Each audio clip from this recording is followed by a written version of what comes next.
Welcome to another how-to video. How to collect more coins in Squad Buster. Hey everyone, today our topic is all about collecting more coins in Squad Buster.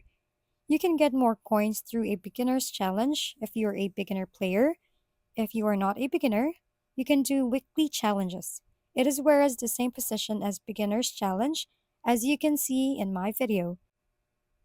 You can get more coins through Squad Journey, which is it will progress if you finish any quest on a book. You can also get more coins through Jam Pass. And that's basically it. That's how you collect more coins in Squad Buster.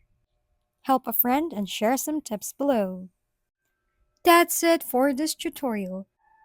For more how-to videos, please don't forget to subscribe and hit the like button if this video has helped you.